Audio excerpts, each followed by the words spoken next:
Alrighty, ladies and gentlemen, welcome back to yet another installment of my Fortnite season reviews.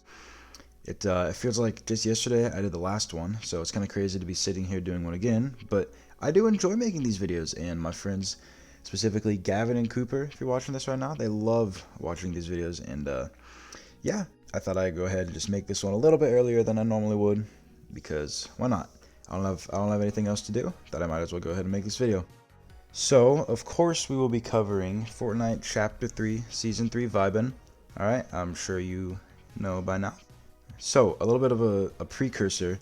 I have not played as much of this season as previous seasons. Right now I'm level like 165, I think, and I would usually be almost level 200 by now, if not like level 300 in the case of Season 1. So, yeah, I mean, I've been lagging behind a little bit. I have not been playing that much, and that might be a little bit of a reflection of my opinion on this season. But nonetheless, I've played a good amount of this season to give you a detailed look at it. I'm not going to go as in depth on the details as I normally would, just because I feel like I don't need to go over every single gun and item. But I'll make more blanket statements discussing, specifics very slightly. Also, another little bit of a precursor. If you haven't watched my channel already, I am an anti-sweat. This is coming from the perspective of someone who has spent a long time basically trying to learn the ways of sweats and become better than them without actually being one. So, yeah, take that as basically saying that my opinion is going to be different. I'm someone who I would say, even with me not being quite as good this season, just because I haven't been playing as much, someone who's still very good at the video game compared to most. Like, for example, I basically didn't play for like 3 weeks, and then this is like the first week I've been playing since then. So, just like an example of I'll take a little bit of time off the game, or I'll only play like a couple times a week versus like every day a week. So I've definitely been missing some simple shots and some simple edits, and you might see some of that in this gameplay. But I'd say other than that, I'm still pretty good at the game. But also not a sweat, so not like your typical arena tryhard where I care, about how every little thing impacts arena. So yeah, this is a little bit of a precursor to the video. Take that as a way to basically know where my opinion is coming from. And without further ado, we're just going to go ahead and get into it. This is Chapter 3, Season 3 Vibin, reviewed by an anti-sweat. Enjoy. So, first things first, I like to review the Battle Pass. It's a unique part of the season that impacts the game way more than other games. And I just like to go over it first and kind of set it aside differently, because it's not really a gameplay change, but it's still a pretty big deal.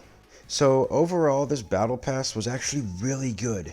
When I first saw it initially, I was kind of blown away. Now, obviously, there's some things that are not great with it, but I would say overall, it is a really good Battle Pass compared to like last season, for example. So the first skin we got up is Eevee. Pretty simple. I mean, I saw someone complaining about how all the Battle Pass skins used to be like cool warriors, and now they're just like regular people. And I think that's kind of valid, because Eevee's she's just kind of a girl with red pants, and that's kind of it. That's kind of the only special thing about her. It doesn't really set her aside from any skins. And yeah, some of her styles are cool, and her like back bling and stuff is really cool. But I think as a skin, Eevee is kind of boring, and obviously, compared to other skins, doesn't quite match the season enough. I like how there's like the whole Peace Syndicate thing behind her, but like I don't know, it just didn't feel super unique, and kind of just looks like a normal girl. So overall, she's kind of an L, but also not that bad. Alright, next up is Adira. Now this skin is sick. When I first saw her, the first thing I thought of when I saw that pink and blue style was Samus. Like, she really does look like some super cool warrior. She is kind of a little bit plain for like a knight, but once you get that special style for like tier 130 or whatever, where she's got all the extra like samurai armor, she is a really good skin, and maybe my favorite to wear just out of the normal Battle Pass skins. I don't know about my favorite, but she's definitely up there. She's definitely a really good skin, and I really like what they did with her.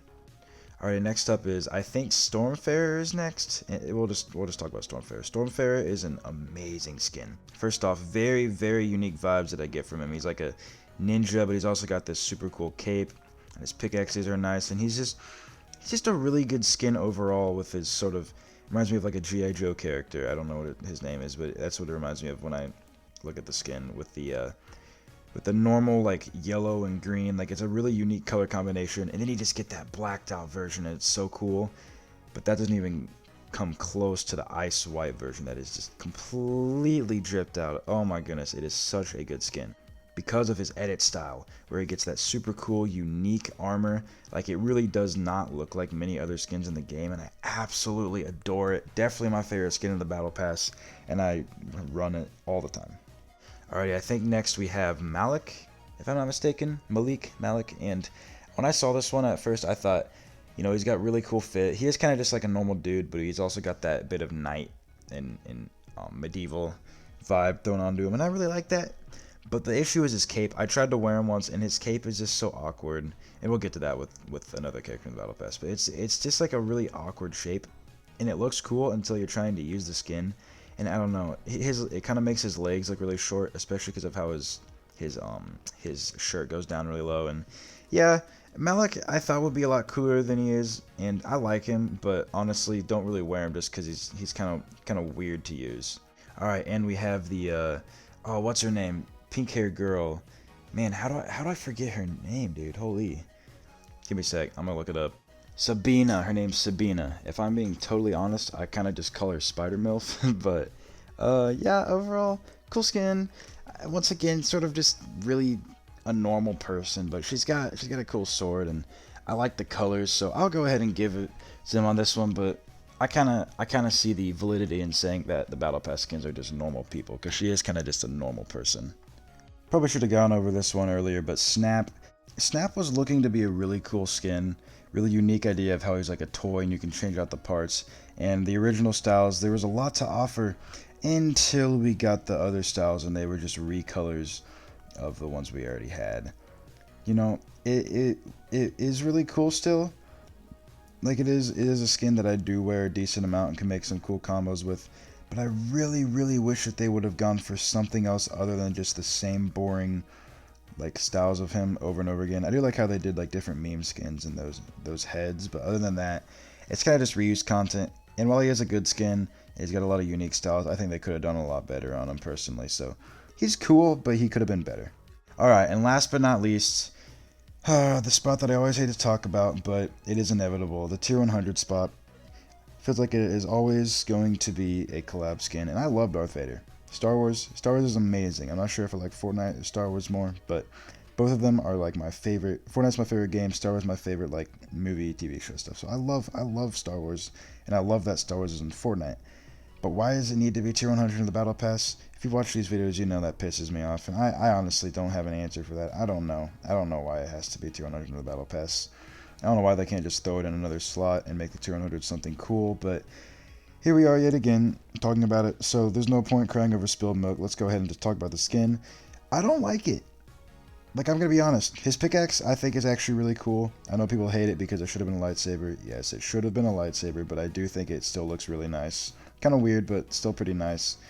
And, yeah, overall, the skin itself, though, the massive cape, if I could just do like what they did with Moon Knight and just take off his cape. Same thing with Doctor Strange. If I could just take off the cape, I would wear the skin. But I've only worn the skin once because I can't see anything when I have the cape on. So if you're going to go through all of this process to try and make it look like this collab skin is a good thing to have at the tier 100 spot, at least make the skin something I want to wear. Like, Darth Vader is awesome, but why can't I just take his cape off and actually see my screen with it? So overall, for Darth Vader, it's kind of an L just because of that. But you know, shouldn't have been in that slot, but I think as a skin, he would have been a lot cooler without the cape.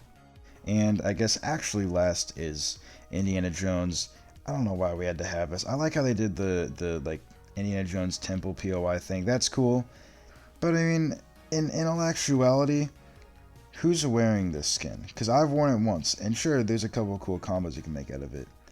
But like from the back, it kind of just looks like a normal dude wearing like a suit and some khakis.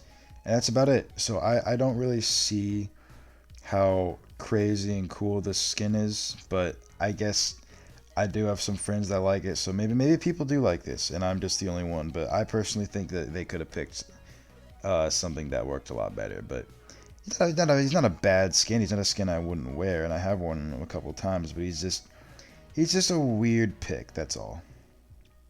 Overall, I'm gonna give this Battle Pass a solid 8 out of 10 because, like, obviously collab skin at tier 100. Not a big fan of that, but that's just like that's been the thing for a long time now. Indiana Jones isn't my favorite. Some of the skins I don't really like wearing because of their capes and stuff. But I think that still, even with all of that, the skins are, for the most part, pretty nice. And they really did blow me away the first time I saw them. And I think that's enough to go ahead and deserve an 8 out of 10. So pretty dang good Battle Pass. Really good Battle Pass. Now we're going to be moving on to some actual gameplay changes. So first up, we're going to be talking about the map.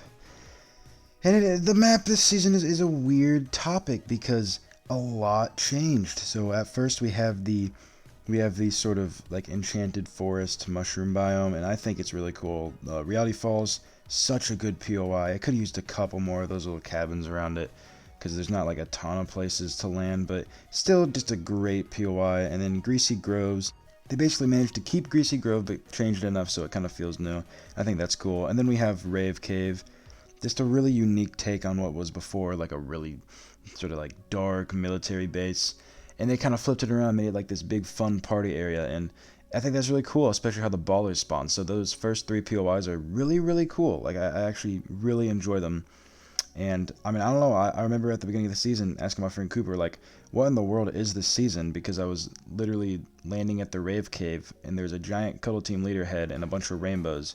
And I was like, what in the world am I playing right now? And he said, I don't know, but I like it. And I think that's a good way to sum all of that up. I don't know what's going on, but I like it. It's cool. And I think that deserves a high rating for the map at the start of the season from me. And then we had the rest of the season. Now, Logjam changed first, and that was insane. An entire POI that I honestly was not a massive fan of, changing to become something really unique that we'd never seen before, which is where the POI changes throughout each match. And that was really cool, and I really enjoyed that. But then they kind of just recycled it over and over again, and that kind of takes the specialness out of it for me. Like we have, what was changed? We had Logjam, that's the whole POI that does this, and then there's a part of Condo, a part of Sleepy, and then Butter Barn, if I'm not mistaken, and those are the ones that cycle through these different like styles of POI. And then there was also the Volcano, which we'll get to later. But I think it would have been a lot cooler to me if they didn't reuse the same POIs. Like, for example, the Neo-tilted version of Butter Barn, I love it.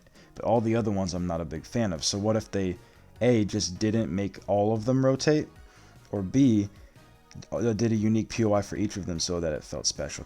Yeah, a little bit of a weird map because a lot changed, but it kind of feels like nothing changed. And because I was not playing as much this season, like nearly as much as at all, it kind of feels like I didn't follow or keep up with anything. And then once all the map changes were made, I didn't really care. Like I still think I've only landed at the Sleepy Sounds one once, and it was Coral Castle.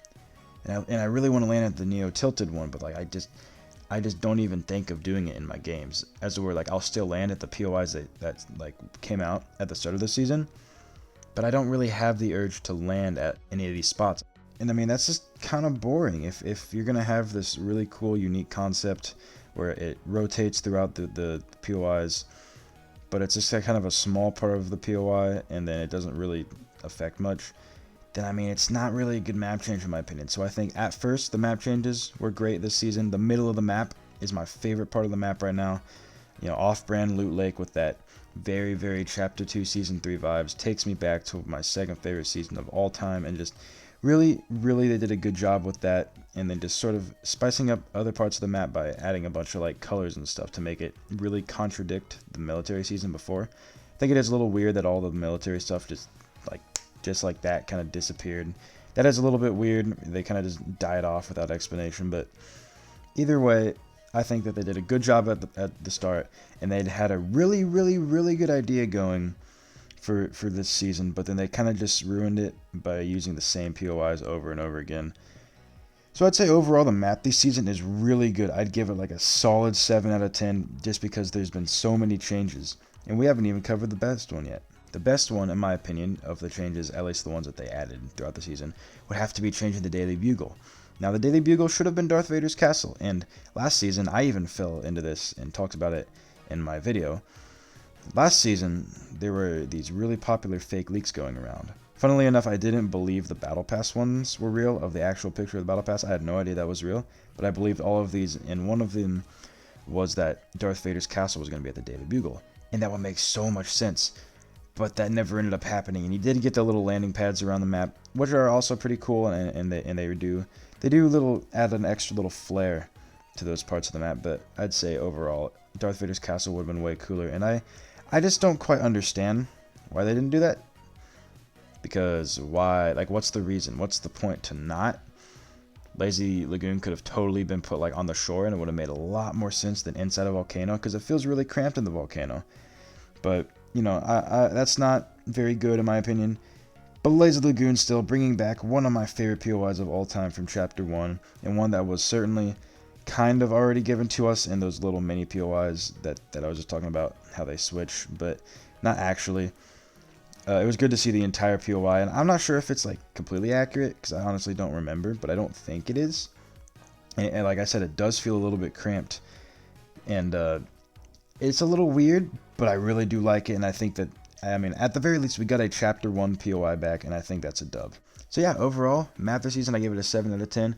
And honestly, if those little rotating POIs would have been better, I would probably be giving it like a 9 out of 10, because that's a lot of changes and a lot of work put in to have a very unique season, but they kind of just reuse the same things, and that's really boring. So overall, 7 out of 10 on the map. It was pretty dang good, but it could have definitely been better. Now, next up is a very weird part of the season, because once again, a lot changed, and probably a lot more than anything else, but it kind of feels like nothing did. We're going to be talking about the loot pool. Now, at the start of the season, the loot pool was completely garbage. They literally added 3 new guns that served basically no purpose at the time, and I was very angry. You know, we didn't get our pumps and our tax back, no Scar, but they sure as heck did give us a Scar that just had a lot more recoil and wasn't as good. And then they had the DMR, which at the time I was not very good with, and then the 2-shot, which was at the time also like probably the worst gun in the game. So at the start of the season, things were looking very good, but then they sort of kicked it up a notch. But it also kind of happened while I wasn't playing the game a ton, so here's basically my stance on the loot pool. You have a lot of additions. There's like 4 or 5 options for rifles now. 4 or 5 options for shotguns.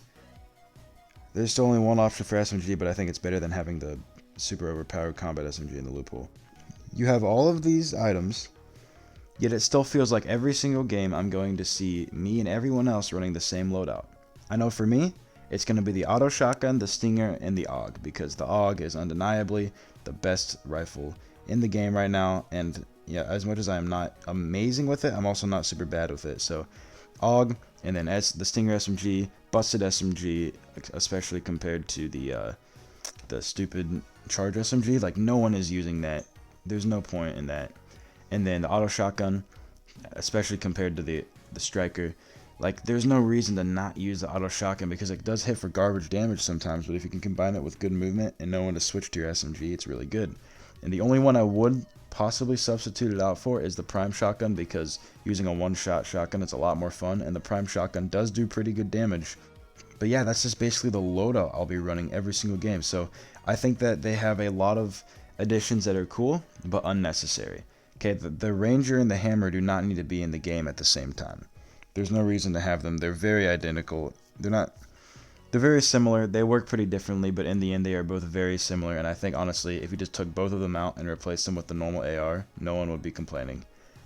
And then you have the SMGs. SMGs are still busted. I'm so happy the combat SMG is gone. That thing was insanely overpowered. But the Stinger is still really strong, and compared to the charge SMG, there's not even a point to have the charge in the game. And then you have the shotguns, as to where, yeah, I think the auto shotgun is pretty dang good, and I really do like the gun, but there's just still not that consistent shotgun in the game that I feel like I would be super comfortable running into a fight and just using the shotgun. It feels like even with the auto shotgun having a fast fire rate, and if you can combine it with movement, get some really good damage, yes, I'm still going to have to be spraying my Stinger SMG no matter what, because that's just how you have to play the game right now.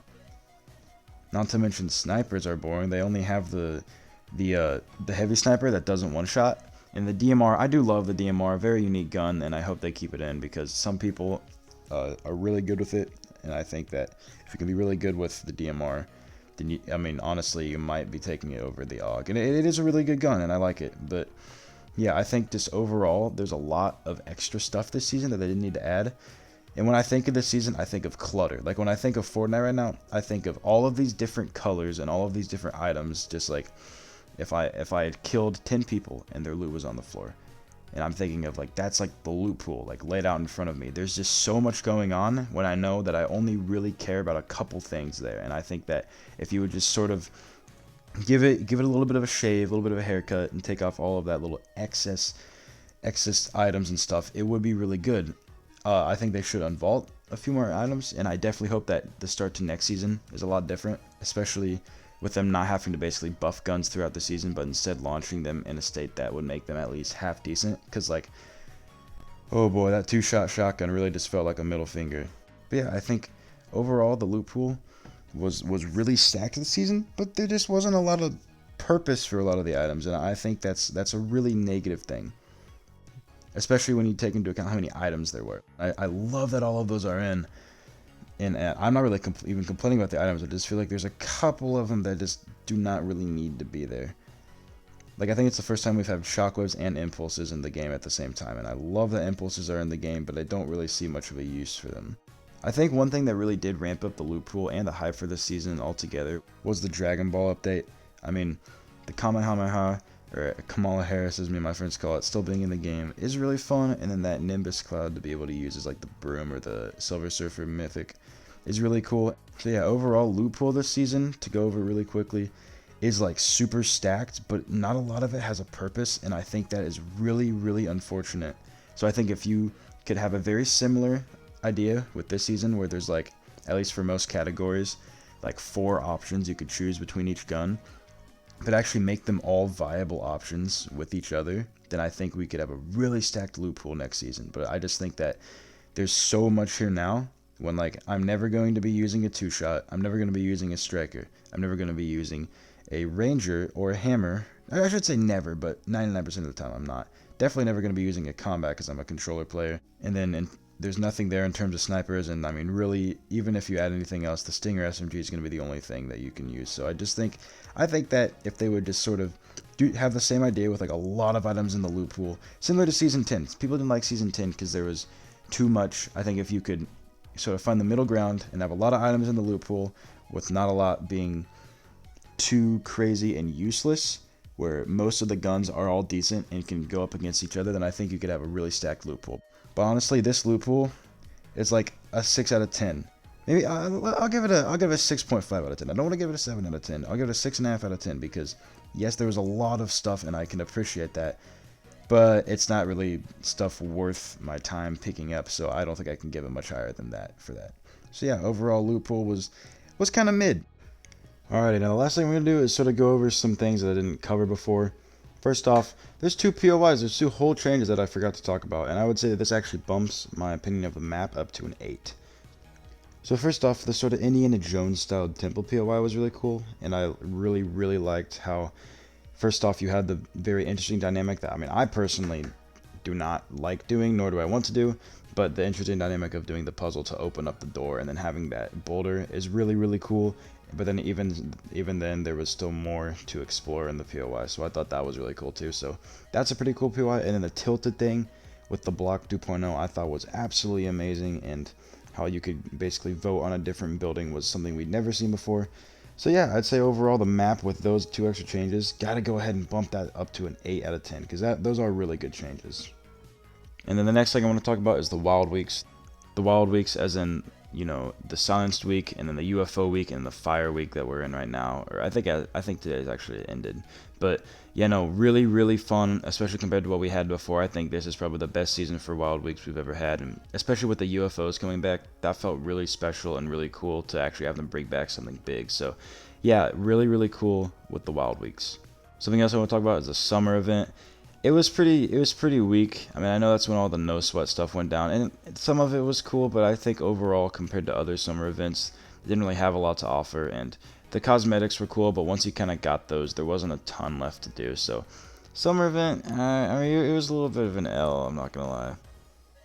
And the storyline this season has been really lackluster. I know that was kind of the point of like a vibey, chill season, but I mean, not playing as much as I have, really have not done a ton of my season challenges, So I didn't even know that like all the 7 members were missing and there was Chrome spreading or whatever. Like I didn't know that until I saw like a YouTube video on it. So yeah, I wish that they would have done a little bit more with the storyline, but I also understand why they didn't. So honestly, not that big of a deal, especially saying that we came off of one of the most storyline heavy seasons we've ever had before. Honestly, Mythics were kind of an L, and I'm not going to count the Dragon Ball ones because that's like an event thing. I guess I can. Those are pretty cool, but yeah, I mean the Darth Vader's lightsaber, I used it like once or twice, and it was so unbelievably dumb that I just don't even want to use it. And then we have like the E11s, but those, some people like those. I have friends who actually do like those, so okay, those are cool to be in the game, even though they aren't very good. But yeah, the whole idea of planting a reality sapling, growing it, and then harvesting the fruit, that seemed like a really big, crazy thing to me until I realized that nobody really does that anymore, and I hadn't really opened my sapling for like a month. So yeah, honestly, Mythics were kind of an L this season. Alrighty, and with that, I'm going to be concluding this section of the video. And honestly, sort of a weird season because I was a little bit disconnected and a lot happened, but it kind of felt like nothing happened. So I'm going to go ahead and I'm going to give this season a 7 out of 10. You know, at first when the season dropped, I thought it would be rated a lot higher, but honestly, it was pretty weird and I wasn't a fan of some of the things that happened. So I gotta say, if I'm that disconnected from a season and I wasn't playing, then there's gotta be a reason, and honestly, it wasn't as entertaining. It's still really fun, it's still my favorite game. It's just like, I was playing other games too, and also just like, generally not playing as much, and I feel like I would have if I was really enjoying the season, so I don't think I can rate it above more than a 7 out of 10. It was a good season, but within all the changes that happened, it felt like almost none of them really impacted the game. So yeah, I gotta go ahead and I'm gonna give the season a 7 out of 10. Pretty good season, could have been better. And yeah, let's move on to some theories. So next season, Paradise as it's supposed to be called. I have no idea what's going on with it. I mean, we have been given no leaks. I've purposely avoided leaks, but we've been given pretty much no teasers. And it's really weird to me because I don't know what to theorize about. Like, I guess I can go ahead and say that I think Paradise means it's going to be like whatever person's paradise or whatever, whoever this like Chrome villain is. Maybe he's a good guy, I don't know, but like whatever this Chrome person is, maybe it's going to be like Midas 2.0, but instead he turns things into Chrome, and then it's going to be like his version of Paradise. I don't know. I just hope that it relates to like the reality tree so that we didn't literally just have that and nothing else happened. So yeah, all of the 7 are gone right now, and I assume that he's going to have taken them wherever. And I don't know. Theories. Like I've got nothing, man. I can't even theorize about the loot pool because it doesn't seem like they like to give us a lot in that regard. So I don't know. Like I actually don't know what could be coming next season, which normally would be exciting, but I don't know. It seems a little boring this season. I'm not gonna lie. So I don't know. Maybe we will get some crazy revelations within the next few days, and I'll be like, oh, I should have put that in my video. But in all honesty, I just want to see what happens because I am very curious to see where it goes. So yeah, theories. There's not really many theories. I guess I should go ahead and make some about the map. I think Rave Cave. I think Rave Cave, middle of the map, and a lot of these like party locations. I think those are going to be gone and replaced with something very storyline related. But other than that, I don't know what parts of the map they could possibly change. I mean, I've just basically got my fingers crossed at this point. I mean, just cool map changes, but especially like we got cool map changes, but now I want to see that paired with cool loot pool changes because it didn't seem to want to do both. So I think that maybe this season they could do more with the loot pool and the map. So yeah, that's just basically me wishful thinking because in terms of theories, I don't really know what's going to go on with this Chrome stuff. All we know is that you can like basically sand tunnel in it, and then they did all these weird like real life promotions. So I don't even know. Maybe because the 0 Point was sending out shockwaves or whatever across different realities as a distress call, maybe it'll be like a bunch of collabs all like coming together to save the 0 Point, which I hope is not the case because I hate collabs in this game basically if they're not implemented well, and I feel like a whole season based on collabs again, when last season 4 was my least favorite season of all time, would really not be good. So yeah, hopefully they just end up doing something a lot better and a lot cooler than just something boring like that. So yeah, that's about it for this video. Normally my theory section will be a lot longer, and I feel like the theories have just basically gotten shorter and shorter because I feel like we're getting less and less information about new seasons, which I don't mind. I like to be surprised, and I don't like seeing leaks. So I guess that is a good thing, right? But I just don't want to say the same things everyone else is saying, because then it's not really my theory. So yeah, that's about it for this video. Thank you so much for watching, my friends. Cooper, Gavin, if you watch all the way to the end, thank you so much for always wanting this series and being a big inspiration for me to come back and make it. I'm gonna try to get this out a little bit earlier than normal, and I gotta go grind some challenges. So yeah, thank you guys so much for watching. Jesus loves you, and have an amazing day, and I'll see you in season 4.